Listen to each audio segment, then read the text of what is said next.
Well, I think the first thing that we should distinguish for today's presentation is that Project Pegasus, under the Defense Advanced Research Projects Agency, was the U.S. time-space program at the time of its emergence in the mid to late 1960s. I was initially brought into Project Pegasus by my late father, Raymond F. Basiago, who was a special projects engineer for the Ralph M. Parsons Company, which was the principal U.S. defense contractor involved in Project Pegasus. Sometime between September of 1967 and 68, he took me up to the old Curtiss Wright Aeronautical Company facility in Wood Ridge, New Jersey. And there in Building 68 was a Tesla teleporter. It basically consisted of two gray-colored parenthesis-shaped booms that were called armatures, between which was broadcast a shimmering curtain of radiant energy. And my father explained that when we jumped through that field of energy, we would enter a tunnel in time-space, and when that tunnel closed several seconds later, we would find ourselves somewhere else in the country. And so we jumped through that field of energy, and we found ourselves in something that looked like a bluish-white tunnel, such as people report in the near-death experience. We were clearly moving at a great rate of speed, but also there was a sense that we weren't moving at all, that the universe was being wrapped around us. And when the tunnel closed, we found ourselves in the location where we were teleporting to for really the next 5 years, which was Santa Fe, New Mexico. The state capitol grounds at Santa Fe were being used by Project Pegasus as the collection area for people who were teleporting into New Mexico from different teleports around the country. My dad took me to a few other defense contractor locations in New Jersey there in my first and second grade of elementary school. And then I was brought officially into Project Pegasus in the fall of 1969, which for me was the beginning of the third grade. I was 7 and then quickly turned age 8 around the time that I signed basically a loyalty oath on Defense Department letterhead. That was in approximately early October of 1969, shortly after we know the lunar landing of July 20th, 1969. And for the next 3 years, in real time, I was involved in a range of time travel activities under the aegis of DARPA that Project Pegasus was then involved in. Everything from conventional remote viewing of distant targets in real time, which is a form of psychic time travel, all the way to through the form of physio-virtual time travel that chronovisors allow, where you're immersed in a hologram and you find yourself in a past or future location, all the way through various forms of physical time travel, such as Tesla teleportation and other methodologies that were being developed to bodily teleport somebody to another location in time-space. So in real time in New Jersey, I was involved in Project Pegasus for those 3 years, fall of '69 to the end of the summer of 1972. But when we factor in the fact that teleportation was being used to teleport us from New Jersey to New Mexico, that we were then spending time there involved in project activities, and teleporting back to the afternoon of the day we had left, what ended up happening is that 3 additional summers of experience were embedded into those years. And those were the summers of 1971, of 1973, accessed from 1971, and then summer of 1972. So I actually gained an additional 9 months of experience, of life experience, as a result of the 3 time loops that were effectuated using Tesla teleportation between New Mexico and then back to New Jersey. So does this take us through basically from 1968 to 73, just sort of the overall experience without getting into the details of that program? Well, yes, between that initial jump that we know took place in the 1967-68 timeframe, because when we met with Dr. Harold M. Agnew, who was then the director of the Weapons Division at the Los Alamos National Labs, and my father presented his prospectus to involve U.S. civilians, including adults and children, in the teleportation experiments that were then going on. Dr. Agnew asked me and he asked my father my name, and we both said 6. So that teleporting and that meeting with Agnew had to have happened between September of 1967 and September of 1968. So we know that teleportation utilizing these types of Tesla devices was already operational by 1967-68. And it was in the context of Project Pegasus that I was involved in other time probes using different technologies during those years. So really the emphasis between 1968 and 72 in real time was Tesla teleportation. We were being trained and showed how to be acclimated to and comfortable jumping through vortal tunnels in time-space.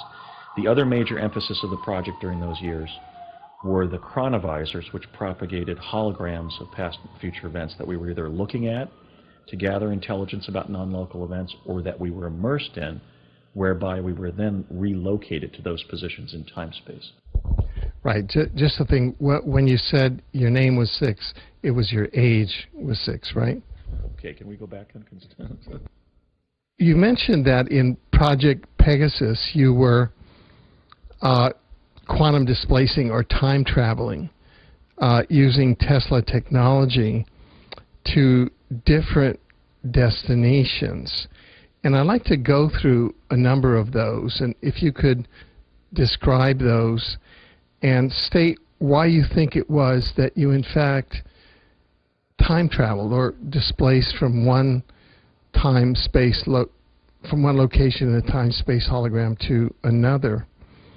The first one is to a dinosaur scene, a scene of the dinosaur time. Right. Well, of course, in Project Pegasus, during those years, which was roughly 1968 to 72 in real time in New Jersey, we were being trained in different time travel technologies, the two major ones being the Tesla teleporter and then the chronovisor of Ernetti, Gemelli, and Fermi. The chronovisor being not a teleporter, but a device that propagated a moving color hologram of a past or future event that when we looked at the hologram, it was essentially a looking glass in which we could see a past or future event going on. However, there was a paradox, and that was that if we stood on the stage of the chronovisor while the hologram was brought in around us, we subjectively experienced going to that past time and place, at least on what I call a physio-virtual basis. In other words, on a basis that included both physical aspects and virtual aspects. The probe in which I saw dinosaurs as they existed around 100.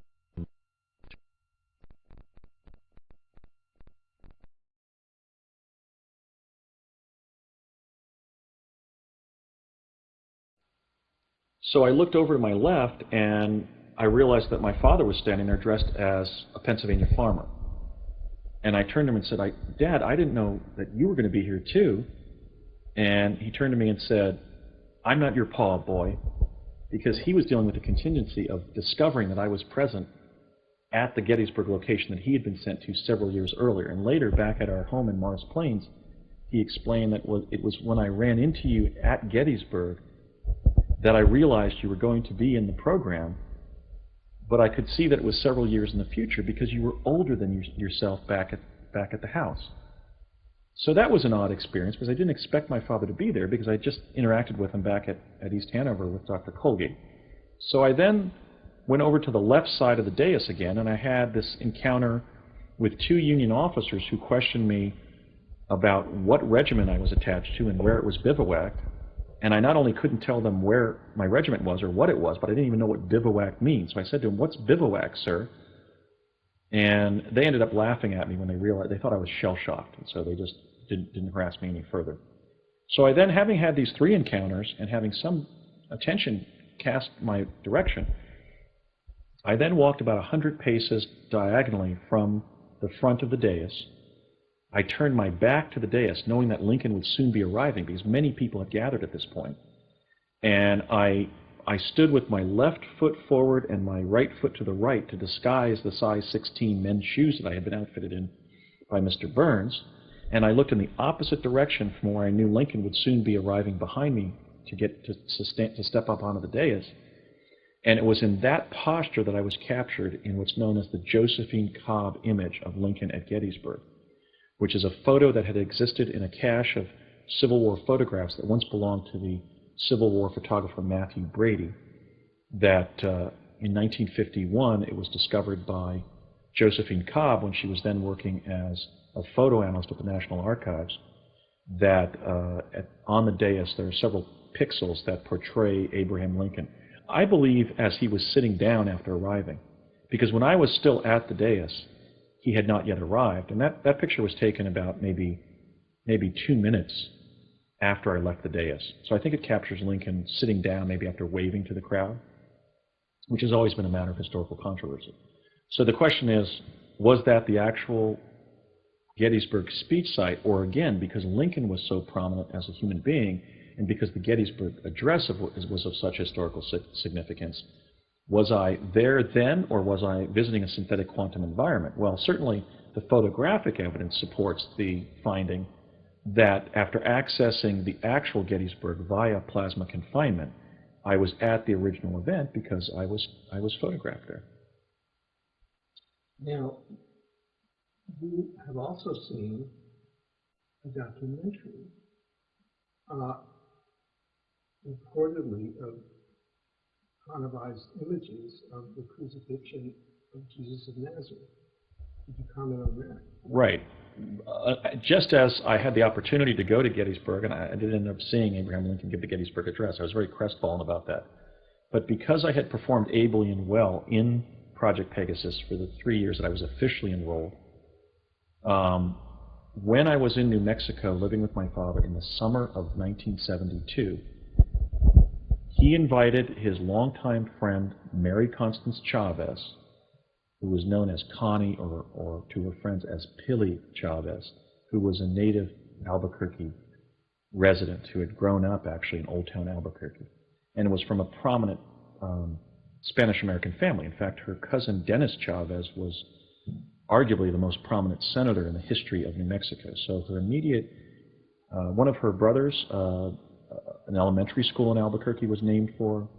So Connie was from a prominent Albuquerque family and was almost a folkloric figure in terms of being an employee of the La Hacienda and La Placita restaurants, which were the two most popular Mexican restaurants in all of New Mexico during those years and still are. So I had extensive interaction with Connie. She was essentially my mother away from home when I was spending time in New Mexico after teleporting there as a child attached to Project Pegasus. So my father had the opportunity to invite several people to a screening of a 20 to 30 minute black and white documentary film, again the 16mm documentary film stock of that era. And there were about, this was at the Sandia National Labs outside of Albuquerque where Connie lived and worked. And there were about maybe 15 of us, all of us attached to work that was then going on at the labs in some way. And we watched as the film captured a hologram of the crucifixion of Jesus. And as a child who had taken First Communion and was attending Sunday school at a local Benedictine Catholic parish in Cedar Knolls, New Jersey, Notre Dame of Mount Carmel Church, I certainly could identify that everything that happened in that 20 to 30 minutes of film was consistent with the accounts of the crucifixion of Jesus that are found in the New Testament. Jesus, in the images, was crucified with nails having been driven into his wrists and pinning one foot over the other. He was on about a 14-foot pole that was about as thick as a contemporary telephone pole. There was a placard above his head that said INRI. He was wearing a crown of thorns that was very full and was very jagged and had been pushed on top of his head, causing rivulets of blood to have streamed down his forehead and cheeks. He was a Caucasian male with a sort of an aquiline nose and a thin, gaunt face who was in extreme pain. His mouth was agape.